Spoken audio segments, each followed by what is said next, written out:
Hello again, everybody. I pray that you're all staying well and that the risen Lord is blessing you abundantly in many ways. There's a little story I came across recently that I think gives us something to think about during these days. It's a story told about the Great Depression back in the 1920s. In those days, one of the main means of communication was through the telegraph. And because it was the Depression, everybody was looking for a job. And there was one particular opening in this particular telegraph office. So there were lots of people waiting there to interview for this job. And as they were waiting, you could hear the clicks and the clacks and the dots and the dashes of the telegraph in the background. People were talking and so forth. They were all sitting there patiently waiting to be interviewed. This other man comes into the office, waiting to be interviewed too, walks in the door, stands there for a minute, and all of a sudden he walks over to a door marked private and knocks on the door. The door opens and a man comes out and says to everybody in the room, "Thank you, this man is our candidate. You're all able to leave." They're very upset. "Why didn't you interview us?" The man said, "Listen." When they listened, they heard the dots and the dashes saying, "If you hear this, knock on the door marked private and the job is yours." Interesting little story. I think what it reminds us of is that God speaks to us all the time in all kinds of different ways, through all the circumstances of our lives, through other people. He's always speaking to us, but we oftentimes don't hear him. We don't stop to listen. We don't hear what he's trying to say. And I think this is a perfect time during this pandemic to try to listen to God a little bit more in what he's saying to us through, in fact, right through the very existence of the pandemic. I think he's speaking to us about many different things, but two that he's speaking to us about are these. First of all, the importance of the way we use our gift of free will that he gave us. And secondly, about the brevity of our lives here in this world. First of all, about the way we use our free will. Now, God has given us freedom of choice, and he'll never interfere in the way we use that free will. We can't love him unless we're free. But freedom is a great obligation. And how we use our free will is very important because, you see, our choices have consequences. What we do, what we choose to do or not do, has results. And so we have to be very careful about the way we use our freedom, what we choose, because they inevitably will result in something. For example, if I choose to eat unwisely, or drink too much, or smoke too much, there are going to be inevitable consequences to that for my health. By and large, we know that that's true. In a similar way, right now, if we choose, any of us, to say, social distancing be damned, I'm going out, I'm going to do my thing, there's a result to that, a consequence to that. We're endangering ourselves and endangering other people too, because you see, our free choices don't only affect us, they have consequences for others as well.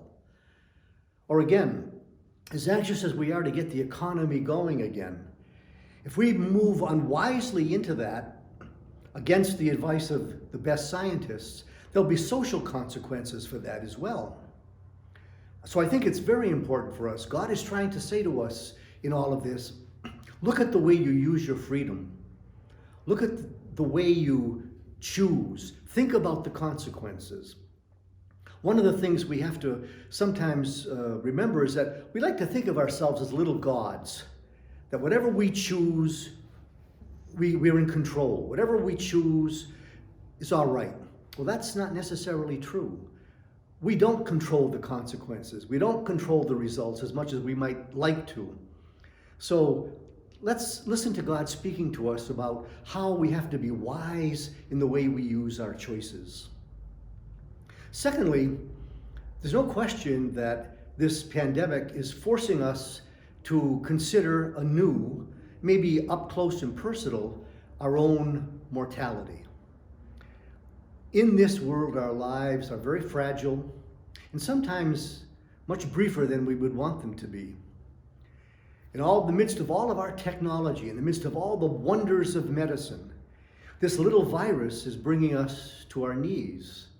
We couldn't foresee it, and now that it's here, we're having a hard time controlling it and hopefully at some point curing it. But God's speaking to us all through all this to remind us that our lives are in fact fragile and brief. So the question that this should make us think about is this: what's really important in life? How do we live each day? Nobody among us is guaranteed tomorrow or next week or next year. Our lives are finite and fragile.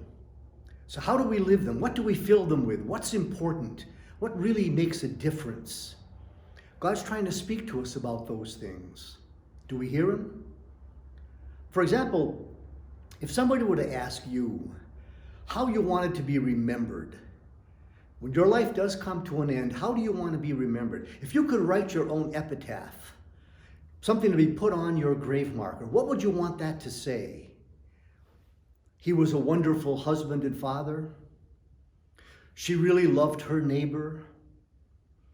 This is a person who used his or her gifts to the fullest. What would you want to say about yourself? What would you want to be true about yourself at the end? So the question then is, are you living today so that it will be true at the end? What do you choose today? How do you choose to live today so that it will, at the end, be true? But there's one other thing I would say about the fragility of our lives. Especially during this Easter season, it's important for us to remember that as fragile as our lives are in this world, Christ has won a victory for us. Death, as St. Paul says, is our final enemy, and death will have its way with each one of us at some point. But Christ has gone down in dirty with death, and Christ has overcome. Christ has defeated death. He's broken out of that tomb, and he promises to share that victory with you and me. So even though in this world our lives are finite and fragile, Christ will share an infinite victory with us and share with us an immortality that no one can ever take away from us. As a poet once said, and I would conclude with this: "Death, thou hast conquered me. By thine arrows I am slain. But Christ has conquered thee, and I shall rise again." God bless you all.